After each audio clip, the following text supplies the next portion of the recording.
Hello friends, कैसे हैं आप लोग। आशा करते हैं कि आप लोग अच्छे हों और मेहनत जम के कर रहे हो। भाई अब बोर्ड तो आपके सर पे आके कह रहा है भाई अब हम आने वाले हैं। तो अब कहिए भाई आते रहो, हम अपनी मेहनत करते रहें। तो आपको ये एग्ज़ाम्स के टेंशन तो बिल्कुल भी नहीं लेना कि भाई इस टाइम कम आ रहा है तो हम क्या करें।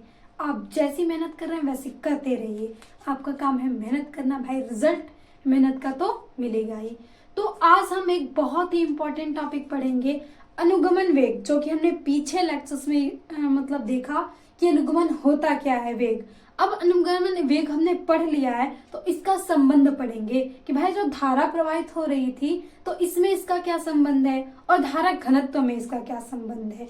तो आज हम उसी को डिस्कस करेंगे। और ये देखिए, संबंध जो रिलेशंस होते हैं ना वो इंपॉर्टेंट होते हैं। रिलेशंस में आपको डेरिवेशंस अनिवार्य है देना, तो इसमें बहुत ही कम ही रिलेशंस पूछता है, तो आपको ये रिलेशंस बहुत इंपॉर्टेंट है। तो आप जिस लेक्चर को एंड तक जरूर देखिएगा मेरे साथियों, अगर शुरू किया है तो अंत जरूर कीजिएगा, ताकि आप अगर इस लेक्चर को अटेंड करें तो आपका बेनिफिट मिल सके। भाई बीच में छोड़ के जाने की कोई भी लाभ नहीं मिलने वाला है। तो आइए हम एक चालक लेते हैं और उस चालक में हम धारा प्रवाहित करेंगे, क्योंकि भाई अब बिना चालक में हम लकड़ी में तो धारा प्रवाहित करा नहीं सकते। अब हमारे पास कोई जादू तो है नहीं, ऐसे मूवी में दिखाते हैं ना जादू से कुछ भी लोग कर देते हैं, तो भाई वो पावर तो हमारे पास है नहीं। हमें जो साइंस के हिसाब से चलना है, तो साइंस कहती है कि चालक के पास इलेक्ट्रॉन है तो इसी में धारा प्रवाहित करवाओ, तो हम कहेंगे ठीक है, हम वही करते हैं। तो हम लेते हैं एक चालक। तो हमने ये ले लिया एक चालक और इससे जोड़ दिया एक बैटरी से प्लस माइनस से। यहाँ से धारा जा रही है और इसमें इलेक्ट्रॉन्स हमारे उपस्थित हैं। यहाँ तक तो समझ में आया। ये तो भाई हम शुरू से करते आ रहे हैं। तो जो इलेक्ट्रॉन का वेग है, आपको पता है कि वी वेग से ये इधर से इधर जा रहे हैं, और जो विद्युत क्षेत्र की तीव्रता आपके पास ये है कि धारा इधर प्रवाहित हो रही है। और ये हमारे प्लस प्लस है, माइनस है, इसको हम ए और बी मान लेते हैं। ये जो चालक है एक सिरा ए है और दूसरा सिरा बी है। अब हम इसी को जो इस चित्र में किए हैं उसे हमें लिखना भी पड़ेगा, क्योंकि डेरिवेशन में हम चित्र बनाते हैं।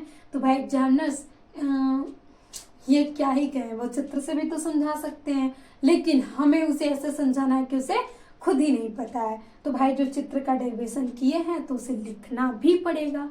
तो वो आपकी मेहनत ही देखता है कि बच्चे ने शॉर्ट तो नहीं किया, क्योंकि अभी लिखने का टाइम है। शॉर्ट जाके एमसीक्यू वाले क्वेश्चन में चाहे जितना करना हो कर लेना। तो माना ए बी एक चालक है जिसकी लंबाई L है। आप इसकी लंबाई को L मान लीजिए और इसका जो क्षेत्रफल है वो A है, तथा अनुप्रस्थ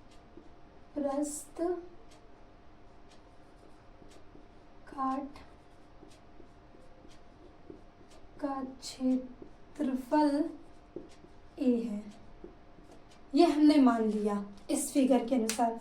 भाई जब हमने ये निकाल लिया तो अब आपसे यहाँ घनत्व है, तो भाई आयतन हमें लाना पड़ेगा। तो हम यहाँ लिखते हैं तब चालक का आयतन। अब आयतन बराबर पढ़े होंगे लंबाई गुणे चौड़ाई गुणे ऊंचाई, तो हमने क्षेत्रफल बराबर ही होता है लंबाई गुणे चौड़ाई, तो हमने क्षेत्रफल को तो क्षेत्रफल ही मान लिया है। तो हम यहाँ से लिख सकते हैं A इंटू एल, जो आयतन होगा वो A इंटू एल आ गया। यहाँ से जो भी हमने चालक लिया है इसका आयतन इतना है। अब आप लिखेंगे यदि चालक प्रति एकांक क्षेत्रफल पर मुक्त इलेक्ट्रॉन की संख्या n है, जो हमारे यहाँ से हमने आयतन तो निकाल लिया, अब इस पूरे क्षेत्रफल पे जो इलेक्ट्रॉन है वो कितने हैं, n है। तब हम यहाँ से लिखेंगे कुल आवेश बराबर कुल इलेक्ट्रॉन बराबर है कुल इलेक्ट्रॉन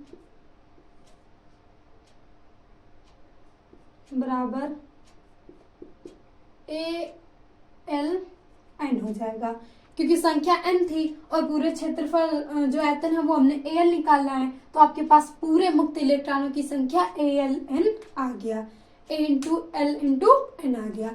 अब भाई आप इलेक्ट्रॉन तो निकालिए, आवेश भी निकालिए, तो हम यहाँ निकालेंगे इलेक्ट्रॉन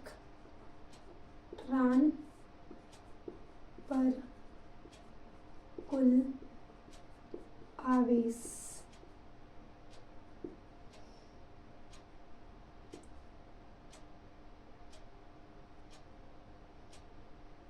हम बिल्कुल नहीं लेते इलेक्ट्रॉन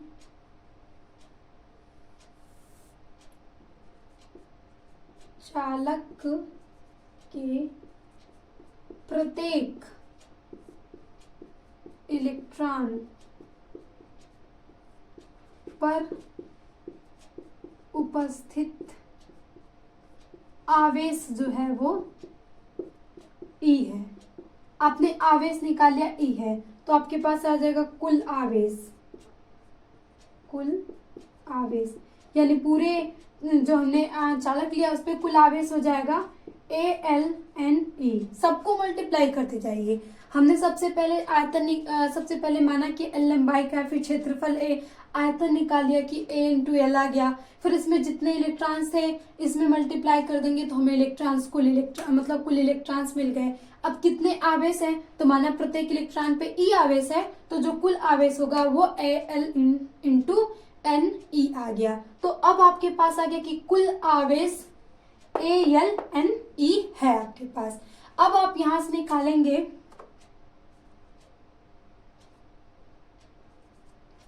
मुक्त इलेक्ट्रॉन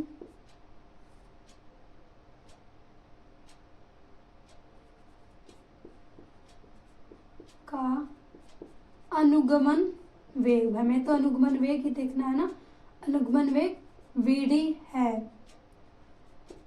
चालक को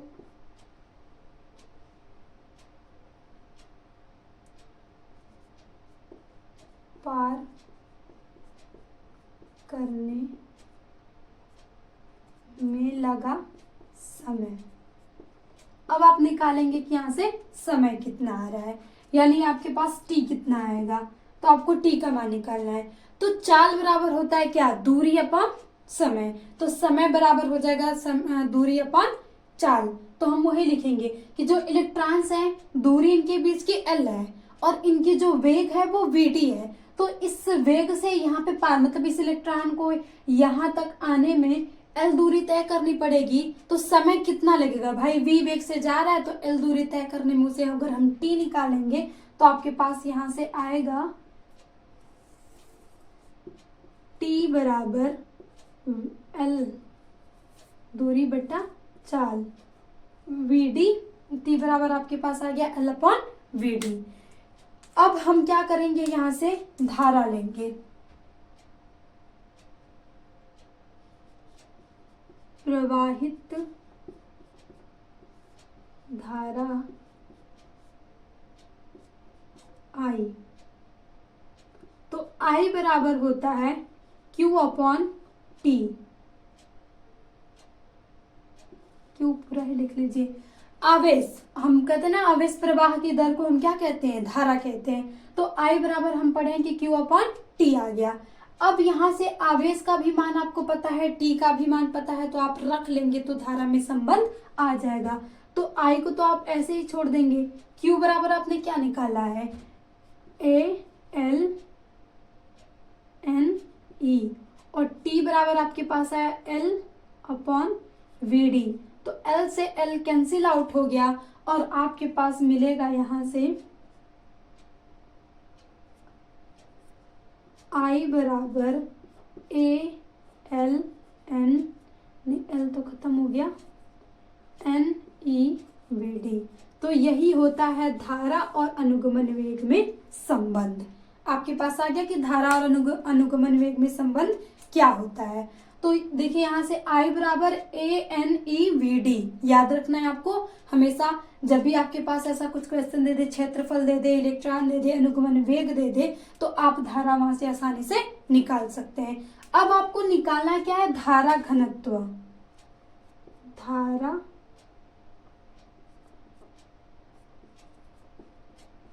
घनत्व, धारा घनत्व को हम दिखाते हैं J से, और J बराबर होता है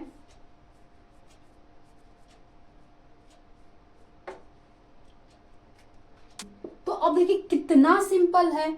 यहाँ से हम धारा घनत्व बराबर J बराबर I अपॉन A निकालिए, तो हमने I का मान निकाला ही है, बस अब हम यहाँ पे रख देंगे। तो आप जब यहाँ से मान रखेंगे तो J बराबर I का मान आया है ANEVD, और देखिए ये और भी छोटा गया, नीचे A है, A से A कैंसिल आउट, तो J बराबर आपके पास आ जाएगा NEVD। और यही संबंध होता है धारा घनत्व और अनुगमन वेग में। हमने सबसे पहले निकाला धारा और धारा अनुगमन वेग में संबंध, और जब हम इसी के सहारे से बहुत आसानी से, देखिए अगर आपको डायरेक्टली पूछ दे धारा घनत्व में संबंध, तो आपको ये सारी प्रोसेस करनी ही पड़ेगी, क्योंकि जब तक आप ये सारी प्रोसेस करेंगे नहीं तब तक आपके पास धारा घनत्व नहीं निकलेगा। सबसे पहले आप धारा और अनुगमन वेग में संबंध निकालिए, फिर उसके बाद अपने आप ही धारा घनत्व में संबंध मिल जाएगा। तो आप ये सारे प्रोसेस करेंगे। एक चालक लिया, माना कि हमने एक चालक लिया जिसमें इलेक्ट्रॉन्स है, भाई चालक में इलेक्ट्रॉन्स है ही, उसकी लंबाई L है, क्षेत्रफल A है, और ये फिर हमने इसको लिख दिया कि A भी एक चालक है और जिसकी लंबाई L तथा क्षेत्रफल A है। फिर वहां से हमने आयतन निकाल लिया कि भाई आयतन कितना है, क्योंकि आयतन से ही तो हम पता चलेगा कि उसमें कुल कितने इलेक्ट्रॉन्स हैं। तो आयतन आपके पास A इंटू L आ गया। अब यहाँ से आपने जितने भी इलेक्ट्रॉन्स, मुक्त इलेक्ट्रॉन्स हैं, सबकी संख्या निकाली। तो संख्या को n माना और आयतन की सहायता से पूरे इलेक्ट्रॉन की कुल आवेश निकालिए। तो कुल इलेक्ट्रॉन्स निकाले सबसे पहले हमने, तो ये हो गया आपके पास कुल इलेक्ट्रॉन्स। अब हमने माना कि प्रत्येक इलेक्ट्रॉन के पास है उस पे आवेश जो है वो Q है, तो हमने यहाँ से प्रत्येक माना A है, तो कुल पे जब हम E से मल्टीप्लाई कर देंगे तो पूरे चालक में जो आवेश होगा वो कितना आ जाएगा, AL इंटू NE। अब हमने कुल आवेश निकाल लिया। अब कुल आवेश निकालने के बाद हम यहाँ से लेंगे, हमें निकालना होगा कहीं ना कहीं से वेग। तो हमें पता है ये v वेग से चल रहा है और L दूरी से तय करनी है यहाँ से यहाँ तक चालक को पार करने में, तो कुछ तो समय लगेगा। तो वो लगा समय हमने निकाल लिया कि T बराबर होता है L अपॉन VD। और जैसे हमने T निकाला, फिर हम धारा पढ़े कि वेग प्रवाह, आवेश प्रवाह की दर को हम धारा कहते हैं, तो हमने वो वाला फार्मूला लगाया और तुरंत हमने कुल आवेश को रखा, कुल समय को रखा, कितना समय लग रहा है, कितना आवेश लग रहा है, तो हमने धारा का मान निकाल लिया, ANEVD आ गया। अब हम जब धारा निकालिए तो धारा घनत्व बराबर होता है कि I अपॉन A, मतलब प्रति एकांक पे धारा जितनी प्रवाहित होती है उसे ही हम, एकांक क्षेत्रफल पे उसे ही हम धारा घनत्व कहते हैं। तो धारा घनत्व हमने J बराबर I अपॉन A, अब बस इस I का मान हमने रख दिया, तो J बराबर NEVD अनुगमन वेग और धारा घनत्व में संबंध आ गया। तो ये फार्मूला स्टारक मार्क लगा दिया, आपको याद करना है। और दूसरा ये सबसे ज्यादा, तो ये दोनों फार्मूले आप याद रख लीजिएगा, और इसका डेरिवेशन भी अनिवार्य है, तो आप इसका डेरिवेशन से एक बार और रिवीजन कर लीजिएगा ताकि आपके दिमाग में एकदम जाके फिक्स हो जाए कि एग्जाम में तो बस जाके आपको पेन चलानी हो। और ये बिल्कुल भी आसान है, बस आपको ये फिगर बना लीजिए और इस फिगर की सहायता से इतने जाना है, दिमाग लगाना है। भाई गति कर रहा है तो वेग होगा, दूरी तय कर रहा है, समय कितना लगेगा, फिर धारा कितनी प्रवाहित हो रही है, निकालते निकालते हमने डेरिवेशन भी कर लिया। तो अगर आपको सेशन अच्छा लगा हो तो प्लीज मेरे दोस्तों लाइक शेयर सब्सक्राइब में कंजूसी ना करें, क्योंकि आपका वही तो सपोर्ट हमें मोटिवेट करता है और भी मेहनत करने के लिए। तो प्लीज एक प्यारा सा कमेंट्स जरूर करें ताकि हमारे अंदर और भी मोटिवेशन आए और हम आप लोगों के लिए बहुत अच्छे अच्छे सेशंस ला सके ताकि आपके बोर्ड में हेल्प हो सके। तो थैंक यू। दोस्तों मिलते हैं नेक्स्ट सीजन में नेक्स्ट टॉपिक के साथ। बस हमेशा प्रसन्न रहिए और अच्छे से पढ़ते रहिए, और बोर्ड में आपको जाके एकदम धमाल मचाना है। बिल्कुल भी स्ट्रेस नाम की चीज़ आपको पेपर देख के आए ही ना। पेपर देख के आपके पास आपके चेहरे पे एक स्माइल आनी चाहिए कि हमें तो सारा पेपर आ रहा है, मुझे बस लिखना है। तो थैंक यू, मिलते हैं नेक्स्ट सेशन में।